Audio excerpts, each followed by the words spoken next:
अब हम नया चैप्टर स्टार्ट करते हैं, वैल्यूएशन ऑफ शेयर्स। आपको मैंने जितने चैप्टर्स करवाए आपको समझ आ गए होंगे और उसी सीरीज में हमारी प्लेलिस्ट में ऐड हो रहे हैं। ठीक है, मैंने आपको वैल्यूएशन ऑफ गुडविल करवाया था, वहां पे आप गुडविल निकाल रहे थे और गुडविल निकालने के लिए जो नेसेसरी एडजस्टमेंट थी वो हमने की। ठीक है, कुछ बातें अब जैसे वैल्यूएशन ऑफ गुडविल में आपने पढ़ी थी, स्टार्टिंग में मैंने डिस्कस की थी, वैसे ही मैं वैल्यूएशन ऑफ शेयर्स में भी डिस्कस कर दूं। हम शेयर्स की वैल्यू निकालते कैसे हैं और क्यों निकाल रहे हैं, किस रीजन से निकाल रहे हैं। कई बार पता है क्या होता है, हमारे को शेयर्स कहीं से ना फ्री में मिले हैं, गिफ्ट में मिले हैं, किसी ने गिफ्ट दिया था। अब मैं उसको बुक्स में अपनी एज एन एसेट दिखाऊंगा, किसी वैल्यू पे तो दिखाऊंगा, वो वैल्यू कैसे निकालूंगा उसकी बात। हो सकता है कि फादर की डेथ हुई है और आगे उसके बच्चे को वो शेयर्स जाएंगे, जो भी उसका नॉमिनी है, तो उस दिन वो शेयर्स की वैल्यूएशन करना चाहेगा ना कि वो कितने रुपए की, भाई मैं अपनी बुक्स में उसको दिखाऊं। वेल्थ टैक्स निकालने के पर्पस में भी हमें शेयर्स की वैल्यूएशन करनी पड़ सकती है। बहुत सारे रीजंस हैं। बात ये आती है, क्योंकि थ्योरी की वीडियोस में हमेशा चैप्टर के एंड में या सबसे लास्ट में दूंगा। ठीक है, फिलहाल हम बात करेंगे कि शेयर्स को वैल्यू कैसे किया जाता है। इसमें कुछ मेथड्स हैं, मैं सारे के सारे मेथड्स एक बार यहां पे लिख रहा हूं, फिर जो करवाना होगा सबसे पहले मैं उसी की डिस्कशन करूंगा, और जैसे जैसे मैं करवाता जाऊंगा मेथड्स, वैसे वैसे वहीं पे उसकी डिस्कशन करूंगा। मैं इकट्ठी एक बार पहले ओवरऑल डिस्कशन नहीं कर रहा। ठीक है, मैं एक बार नोट कर रहा हूं, उसको आप साथ साथ नोट भी कर लेना आप भी। देखें, हमें बेसिकली तीन मेथड्स पढ़ने हैं, एक नेट एसेट्स मेथड, एक यील्ड मेथड और एक एवरेज मेथड। इसमें अभी जो मैं डिस्कशन करूंगा वो मैं किसकी करूंगा, नेट एसेट्स मेथड की। यील्ड मेथड के अंदर आगे दो हैं, एक डिविडेंड यील्ड है और एक अर्निंग कैपेसिटी मेथड है। मतलब देखा जाए तो हमारे चार मेथड्स हो गए, net assets method, dividend yield, earning capacity method और एवरेज मेथड। मैं फिलहाल जो डिस्कशन कर रहा हूं ना शेयर्स की वैल्यूएशन के लिए, वो मैं कर रहा हूं नेट एसेट्स मेथड की। ये आप नोट कर सकते हो, वैसे कि आपको पता हो कि कौन कौन से मेथड्स होते हैं, उनके नाम। इसके डिस्कशन मैं वहीं पे ही करूंगा जब मैं वो क्वेश्चंस करवा रहा हूंगा। तो पहले मेरा फोकस सिर्फ और सिर्फ नेट एसेट्स मेथड पे होगा और मैं इसी के ऊपर जब मैं अपनी डिस्कशन स्टार्ट कर रहा हूं।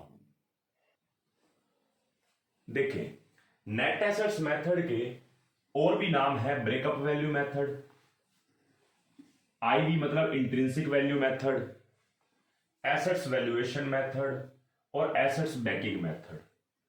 अब एसेट्स वैल्यूएशन ही तो हम कर रहे हैं। देखो, हम नेट एसेट्स जब निकालते हैं तो हम उसके अंदर ना जो एसेट्स में हमारे रीवैल्यूएशन हुए हैं ना, हम उसको भी देखते हैं, रिवैल्यूड फिगर्स को भी लेते हैं। ठीक है, तो हमारा जो मेथड है बेसिकली जो यूज होता है ना ज्यादा, वो मेरा कौन से वाला होगा, वो मेरा एसेट्स माइनस लायबिलिटी वाला मेथड यूज होगा। ठीक है, किसी जगह पे आपका शेयर कैपिटल प्लस रिजर्व्स, जो आपने वैल्यूएशन ऑफ गुडविल में पढ़ा था, कैपिटल प्लस रिजर्व वाला, वो भी यूज हो सकता है। ठीक है, तो आप इनके नाम से कुछ नहीं पढ़ा, लेकिन हो सकता है कि क्वेश्चन में कहे कि एसेट्स बैकिंग मेथड से क्वेश्चन करो और आप कंफ्यूज होकर बैठ जाएं। इसलिए आपको सभी नामों का पता होना चाहिए। ये सारे के सारे, आईवी का मतलब इंट्रिंसिक वैल्यू मेथड है।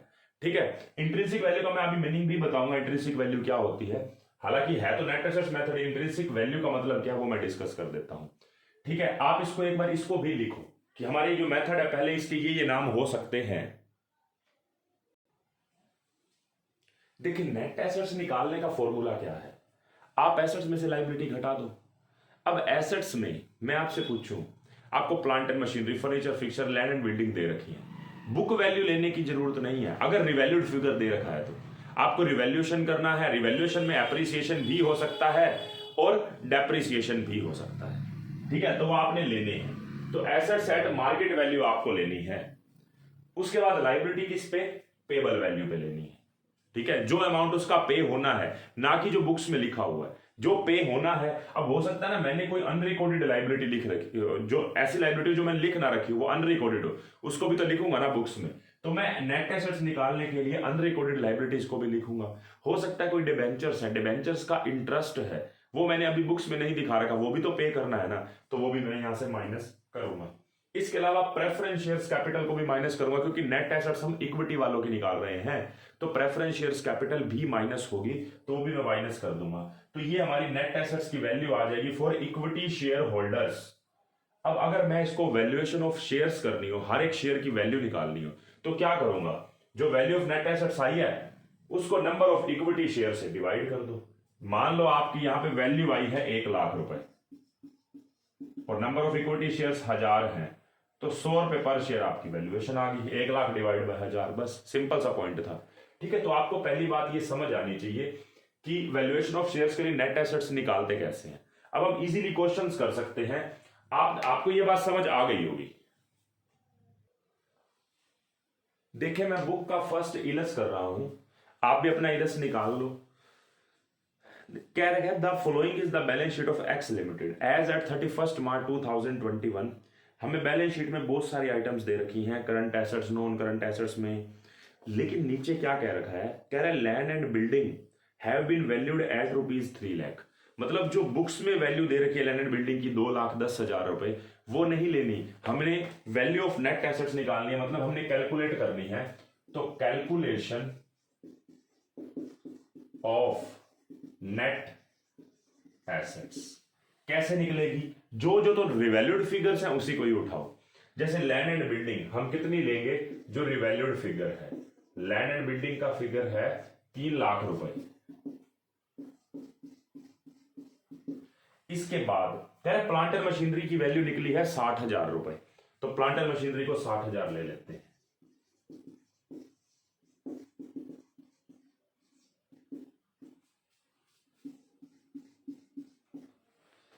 इसके अलावा हमारे को 5,000 ट्रेड रिसीवेबल के बैड हैं, जो ट्रेड रिसीवेबल के 5,000 हैं वो बैड हैं। आप देखो बुक्स में ट्रेड रिसीवेबल कितने के हैं, 80,000 के हैं, उसमें से 5,000 लेस कर दो जो बैड हैं, तो ट्रेड रिसीवेबल 75,000 रुपए हो गए।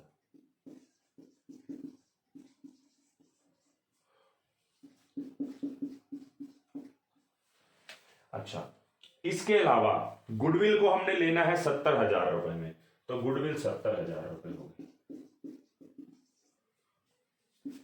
अब आपका क्वेश्चन राइज होना चाहिए, गुडविल कहां से ले ली। हमने ना वैल्यूएशन ऑफ गुडविल चैप्टर किया था, उसमें हम गुडविल को नहीं लेते थे, अगर बुक्स में दिखा भी रखी होती थी, क्योंकि हम गुडविल को ही तो वैल्यू कर रहे हैं। अगर गुडविल को ही लिख दिया तो वैल्यू कैसे होगी, हम वहां पे गुडविल की वैल्यूएशन कर रहे थे, यहां पे तो हम शेयर्स की वैल्यू निकाल रहे हैं, तो शेयर्स की वैल्यू में जो एसेट्स है उसमें गुडविल भी तो आनी चाहिए, अगर गुडविल दे रखी है तो सिंपल सी बात है। तो यहां पे हम गुडविल को भी लेंगे, कितने रुपए, 70,000 रुपए हम काउंट करेंगे। और कुछ नहीं बता रखा पीछे, जो नीचे एडजस्टमेंट थी, बाकी वही वाले फिगर्स उठा लो। Land and building, plant and machinery हो गया, गुडविल हमने ले ली। इन्वेस्टमेंट मार्केट वैल्यू 30,000 दे रखी है, बुक में कितनी दे रखी है 20,000, हम मार्केट वैल्यू उठा लेंगे 30,000 रुपए।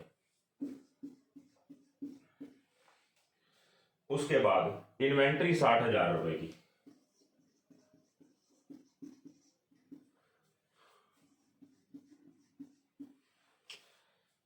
और इन्वेंट्री के बाद ट्रेड रिसीवेबल हो चुका हमारा, कैश एट बैंक 30,000 रुपए।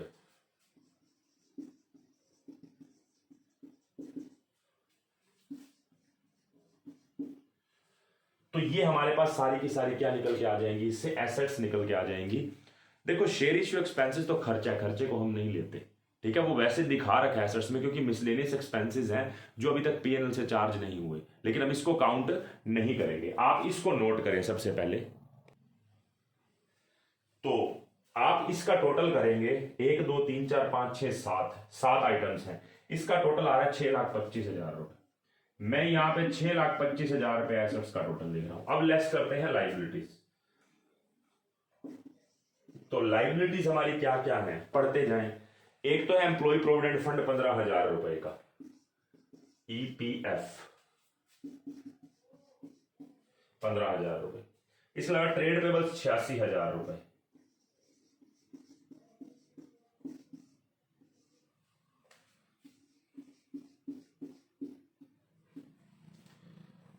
वर्कमैन सेविंग अकाउंट है हमारा 28,000 रुपए, वर्कमैन सेविंग अकाउंट है हमारा 28,000 रुपए।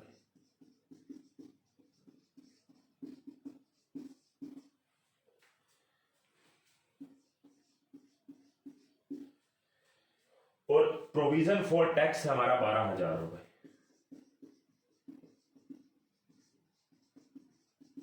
कितने का हमारा 12,000 रुपए।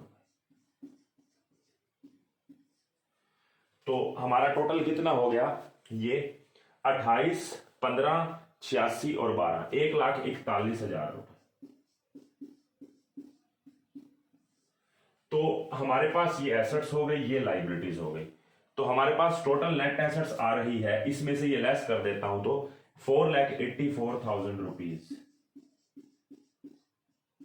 ये मेरी क्या निकल के आ गई, वैल्यू ऑफ नेट एसेट्स।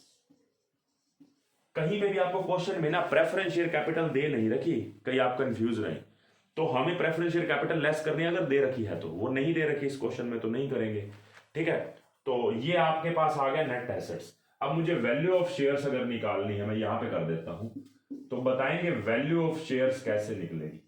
जो मेरा ये निकल के आया है 4,84,000, इसको नंबर ऑफ शेयर से डिवाइड कर दो। हमारे क्वेश्चन में नंबर ऑफ शेयर्स पता है कितने हैं, 2 लाख रुपए की कैपिटल है, 10 रुपए का एक शेयर है और 20,000 शेयर्स है, तो 20,000 से डिवाइड कर दो इसको 20,000 से डिवाइड करते हैं तो हमारे पास आ जाता है 24 रुपए 20 पैसा पर शेयर। बस ये आपका आंसर आ गया बस। तो हमारा वैल्यूएशन ऑफ शेयर्स ऐसे ही होगा। अभी हम और भी क्वेश्चंस करते हैं इसके बाद, आप इसको नोट कर लो एक बारी। देखें हम सेकंड क्वेश्चन देखें, सेकंड इलस जो है हमारा, हमें क्वेश्चन के अंदर इक्विटी या लायबिलिटी या बैलेंस शीट में बाकी सारी आइटम्स दे रखी हैं जैसे होनी चाहिए। एक पॉइंट है उसके ऊपर डिस्कशन करते हैं, लेकिन उससे पहले नेट एसेट्स निकाल लेते हैं। कह रहा था assets are worth their book value, कह रहा है एसेट्स जो है वो बुक वैल्यू पे ही लेनी है। तो हमारे पास जो एसेट्स हैं दो ही हैं, एक फिक्स्ड एसेट्स है जो 8 लाख में से डेप्रिसिएशन लेस कर दो तो 680 वो वैल्यू लिख दी मैंने। करंट एसेट्स है हमारे पास 3.5 लाख की, एक्सपेंसेस हम लेते नहीं है, तो ये टोटल हो गया एसेट्स का। उसके बाद लाइबिलिटी में दो चीजें हैं, 12% डिबेंचर और ट्रेड पेबल्स। 12% डिबेंचर है 1 लाख रुपए के और ट्रेड पेबल्स है 3,20,000 के। लेकिन इसके बाद कह रहे there is a liability of 4,000 not recorded in the books. 4,000 रुपए की लाइबिलिटी है जो बुक्स में नहीं दिखा रहे, तो हम अनरिकॉर्डेड लाइबिलिटी 4,000 रुपए हम क्या करेंगे, लेस कर देंगे। और इसके अलावा interest on debenture is outstanding for 6 month, 6 महीने का इंटरेस्ट, मतलब 1 लाख 12% डिबेंचर है, 1 लाख का 12% 12,000 और उसका 6/12 मतलब 6,000 रुपए ये हो गए। तो 1 लाख 3 20 4,000 और 6,000 टोटल हो गया 4,30,000 रुपए। 10,30,000 में से 4,30,000 लेस कर देंगे तो 6 लाख रुपए हमारे पास नेट एसेट्स आ गई। एक तो हमने अनरिकॉर्डेड लाइबिलिटी को दिखाया है और दूसरा इंटरेस्ट ऑन डिबेंचर जो बुक्स में नहीं दिखा रखा।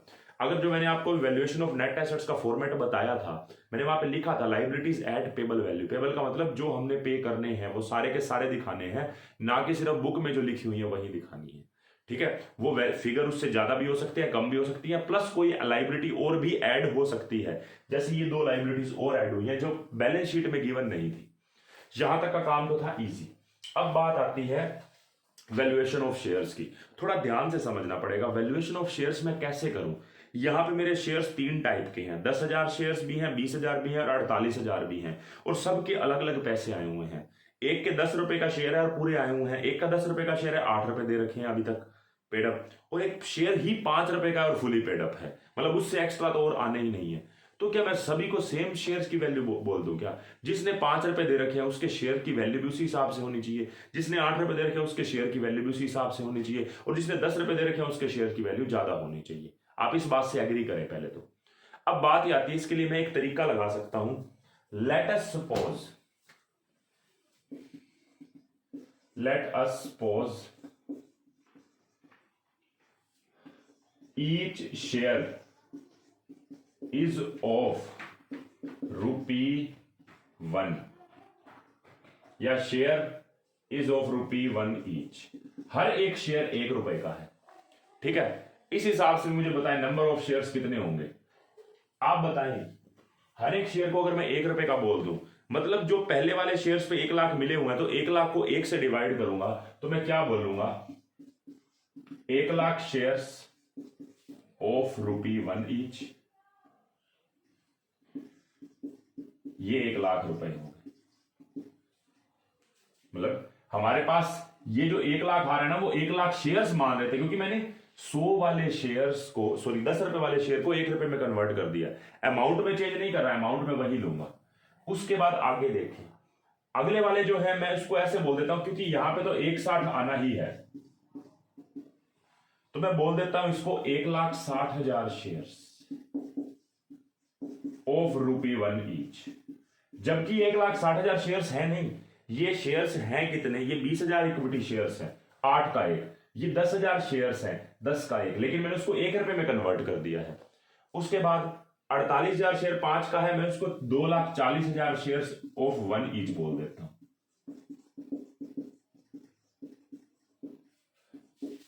हमें इस अमाउंट से मतलब नहीं है, तो समझाने के लिए वैसे मैंने लिख दिया। मुझे बताएं अब नंबर ऑफ शेयर्स कितने हैं। अब मैं बोलूंगा टोटल नंबर ऑफ शेयर्स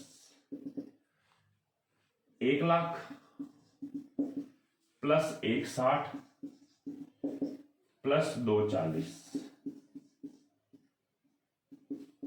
तो ये हमारे पास टोटल कितना हो गया, 2,40 प्लस 1,60 4,00,000, 4 1,00,000 5,00,000। हमारे पास 5,00,000 शेयर्स हैं और कितनी वैल्यू निकल के आई है हमारी नेट एसेट्स की, तो मैं बोलूंगा value of shares of ₹1 each. जो हमारे शेयर की वैल्यू 1 रुपए मानी है, उस शेयर की वैल्यू कितनी आई है, 6,00,000 नेट एसेट्स है, उसको 5,00,000 नंबर ऑफ शेयर से डिवाइड कर दो। ये नंबर ऑफ शेयर्स हैं 5,00,000, 1,00,000 1,60 और 2,40, तो ये हमारे पास कितना हो गया 1.2 पर शेयर। मैं इसको क्या बोलूंगा, ₹1.20 पर शेयर। अब मुझे पता है कि मुझे पहले शेयर के ऊपर पूरे 10 रुपए मिले हुए हैं, तो मैं बोलूंगा value of ₹10 each fully paid up share. Value of share of ₹10 each. जो 10 रुपए वाला शेयर है जिसके पूरे पैसे मिले हुए हैं, उसकी वैल्यू कितनी हो जाएगी, ₹1.20 पर शेयर वैल्यू है। अगर 1 रुपए का शेयर है तो 10 से मल्टीप्लाई कर दो, 12 रुपए पर शेयर। उसके लिए 12 रुपए पर शेयर है जिसके पूरे पैसे आए हुए हैं कितने, 10 रुपए। अब मैं बोलूंगा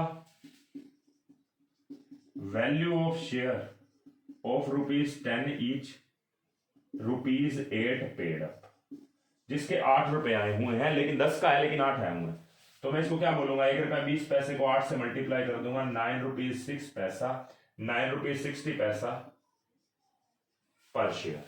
ठीक है। और थर्ड वाले की value of share of ₹5 each, जिसकी शेयर की वैल्यू ही 5 रुपए है, तो क्या करोगे, ₹1.20 को 5 से मल्टीप्लाई कर दो, उसकी वैल्यू आ गई ₹6 पर शेयर। मतलब हमें तीनों शेयर्स की अलग अलग वैल्यू निकालनी है। जिसके 10 रुपए आए हुए हैं उसकी वैल्यू है 12 रुपए, और जिसके 8 रुपए आए उसकी वैल्यू है ₹9.60, और जिसके 5 रुपए आए उसकी वैल्यू कितनी है, ₹6 पर शेयर। तो ये पॉइंट आपको समझ आ गया होगा कि जो मैंने मेन डिस्कशन इसके अंदर करी है कि अलग अलग कैटेगरीज के शेयर्स हैं तो अलग अलग वैल्यू है, इसलिए हमारी सभी की पर शेयर वैल्यू भी अलग अलग आएगी। पहले उसको 1 रुपए में कन्वर्ट कर दो। अब मुझे ये पता है कि हर 1 रुपए के शेयर की वैल्यू ₹1.20 है, तो 10 रुपए वाले की कितनी है, 12 रुपए, 8 रुपए वाले की कितनी है, ₹9.60, 5 रुपए वाले की कितनी है, ₹6 पर शेयर। बस इतना सा पॉइंट था। ठीक है, तो आप इसको नोट करो। मैं इलस नंबर 3 करवाता हूं। देखिए, अब हम इलस नंबर 3 की बात करते हैं। उसमें कह रखा है कि compute the intrinsic value of all classes of equity share from the following information. देखो, इंट्रिंसिक वैल्यू होती क्या है, मैंने पहले भी डिस्कस किया था कि इंट्रिंसिक वैल्यू बताऊंगा। इंट्रिंसिक वैल्यू कोई ना मार्केट वैल्यू नहीं होती, अपने अंदर से निकाली हुई वैल्यू ही। अंदर से का मतलब क्या है, आपकी एसेट्स माइनस लाइबिलिटी। आपकी एसेट्स मान लो बुक्स में 5 लाख दिखा रखी है, लेकिन उसकी मार्केट वैल्यू 6 लाख है, तो ऑटोमेटिकली वो जो 1 लाख का बेनिफिट है वो कहां जाएगा, रिजर्व एंड सरप्लस में जाएगा ना। तो कहने का मतलब है हमारे अंदर कितनी वैल्यू समाई हुई है हमारी बैलेंस शीट के अंदर पर शेयर, वही इंट्रिंसिक वैल्यू है। मैं मान लो बुक्स में देखूं 5 लाख की एसेट्स है, 1 लाख की लाइबिलिटी है, नहीं, लेकिन एक्चुअल में जब देखता हूं तो 5 की जगह 6 की एसेट्स है, और लाइबिलिटी जो मैंने 1 लाख बोली ना एक्चुअल में 1.5 लाख की है, तो 6 में से 1.5 घटा के 4.5 लाख रुपए मेरी वैल्यू है। जितने शेयर है उससे डिवाइड कर दो, हमारी अंदर की वैल्यू निकल के आ गई। उसमें ये थोड़े ना कि मालिक ने 10 रुपए पर शेयर के हिसाब से पैसा लगाया था। हो सकता है जो हमने जो कमाया है, security premium, reserve and surplus में पीएनएल का बैलेंस होता है, जनरल रिजर्व होता है, कैपिटल रिजर्व होता है, इतने सारे रिजर्व्स होते हैं, वो सारे के ऊपर हक किसका है, मालिक का ही तो है ना। तो वो ऐड होके ही तो वैल्यू ऑफ शेयर्स निकलती है। मतलब कहने का है कि शेयर कैपिटल में रिजर्व एंड सरप्लस ऐड कर दो तो वो मालिकों का हक है, उसको भी नंबर ऑफ शेयर से डिवाइड कर दो तब भी चल जाएगा, नहीं तो एसेट्स माइनस लाइबिलिटी करो, लेकिन रिवैल्यूड फिगर पे। जब आप रिवैल्यूएशन करोगे ना, ऑटोमेटिकली रिजर्व एंड सरप्लस में भी तो रिवैल्यूएशन का बेनिफिट ऐड होगा ना। आप दोनों अप्रोचेस से चले। इंट्रिंसिक वैल्यू में इससे ज्यादा समझने का और कुछ नहीं है, ठीक है। लेकिन नेक्स्ट क्लास में मैं फिर भी एक बार डिस्कशन कर दूंगा, मतलब एक प्रैक्टिकल क्वेश्चन करके आपको बता दूंगा इंट्रिंसिक वैल्यू के बारे में, लेकिन वो आपके लिए जरूरत नहीं है, ठीक है। आपके एग्जाम के लिए कोई जरूरत नहीं है कि आपको बिल्कुल अभी समझना जरूरी है। देखिए हमारे पास ना एसेट्स दे रखी है क्वेश्चन में 6,25,000 की, लाइबिलिटीज दे रखी है 1,18,000 की।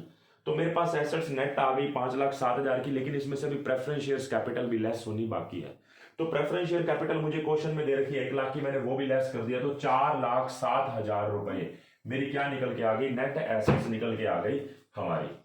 अब बात ये आती है, ये नेट एसेट्स तो 4,07,000 निकल गई।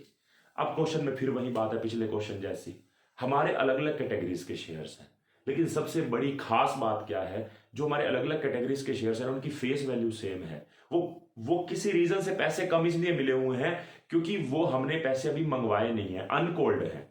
तो जब भी हमारे क्वेश्चन के अंदर मान लो 2 या 3 कैटेगरीज दे रखी हैं, जैसे पिछले क्वेश्चन में थी, उसमें ना एक शेयर 10 रुपए का था और पूरे पैसे 10 रुपए आए हुए थे, फिर एक शेयर 10 रुपए का था लेकिन 8 आए हुए थे, फेस वैल्यू दोनों की सेम थी लेकिन 8 आए हुए थे। तीसरे में तो फेस वैल्यू ही 5 थी और 5 पूरे आए हुए थे, वहां पे तो हमने शेयर को 1 रुपए का कर लिया।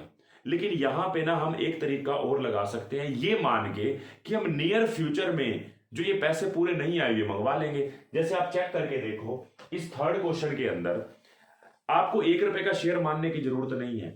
आप देखो 20,000 इक्विटी शेयर्स हैं और 10 रुपए फुली पेड अप आए हुए हैं, अगले 9,000 शेयर्स क्या 10 रुपए का ही है, फेस वैल्यू 10 है। अगर फेस वैल्यू सेम है, जितनी भी कैटेगरीज है अगर उनकी फेस वैल्यू सेम है, तो हम इस मेथड से करेंगे जो मैं अब करके दिखा रहा हूं।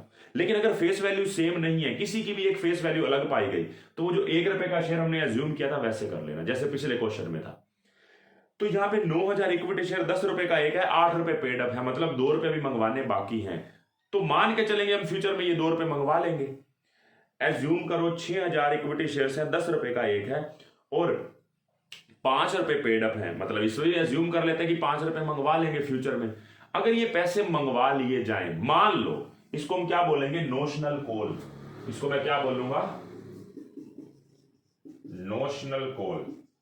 ऐसे ही मान रहे हैं, एक बार मान लो मंगवा लिए तो क्या होगा। मुझे एक बात बताओ, जब कॉल मंगवाओगे तो बैंक बैलेंस बढ़ेगा कि नहीं बढ़ेगा, नेट एसेट्स में कुछ ना कुछ इजाफा होगा कि नहीं होगा, यस होगा। तो मैं बैंक बैलेंस बढ़ा रहा हूं, एक हिसाब से मान के चल रहा हूं कि अगर ये इनकी कॉल मंगवा ली जाए तो पैसे बढ़ेंगे। तो एक बार पढ़े, 9,000 शेयर्स पे 8 रुपए हैं तो 2 रुपए और बाकी है, तो 9,000 into 2,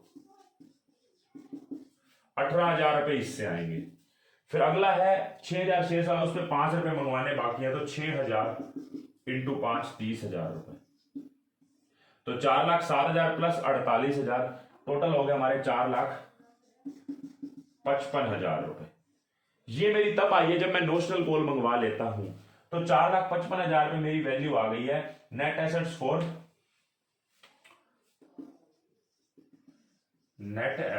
for equity share holders after notional call. Notional call मंगवाने के बाद ये मेरी नेट एसेट्स निकल के आ गई है। अब नेट एसेट्स है कितनी, ये है हमारी 4,55,000 रुपए डिवाइड बाय, क्योंकि जब हमने कॉल मंगवा ही ली है तो सभी के सभी शेयर 10 रुपए के हो गए ना, फुली पेड अप हो गए। अगर मान के चल रहे हैं कि हमने कॉल मंगवा ली है, बैंक बैलेंस बढ़ा दिया है, नेट एसेट्स में इंप्रूवमेंट हो गई है, तो मान के चलेंगे कि सभी के सभी शेयर्स कितने के हो गए, 10 के पूरे हो गए। इसका मतलब मेरे जो 3 कैटेगरीज थी शेयर्स की, 20,000 की, 9,000 की, 6,000 की, वो सभी फुली पेड अप हो गए हैं। तो 20 और 9 29 और 6 35,000। मैं इससे डिवाइड कर दूंगा, यहां पे लिख देता हूं नेट एसेट्स, तो ये आ गई। तो वैल्यू ऑफ शेयर कितनी आ जाएगी, 4,55,000 डिवाइड बाय 35,000 टोटल शेयर्स है, सभी के ऊपर 10 रुपए अगर मंगवाए जा चुके हैं तो 13 रुपए वैल्यू आ गई, 13 रुपए पर शेयर वैल्यू हर एक शेयर की। अब एक बात बताएं, एक्चुअल में ये पैसा अभी आया है, नियर फ्यूचर में मंगवा लिया जाएगा, अभी मंगवाया नहीं है। इसका मतलब मैं तीनों कैटेगरीज को अलग अलग लूंगा। वैल्यू ऑफ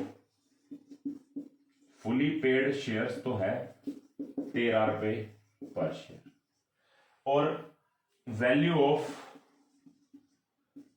₹8 पेड अप पर शेयर, जिनके 8 रुपए आए हुए, देखो ना एक कैटेगरी के कितने रुपए आए हुए हैं, 8 रुपए आए हुए हैं, एक्चुअल में तो 8 ही आए हुए हैं, तो कोई प्रॉब्लम नहीं है, 13 है ना, 13 उसकी वैल्यू आ रही है, 2 उसके नहीं आए हो, 2 घटा दो, तो 11 रुपए पर शेयर उसकी वैल्यू आ गई।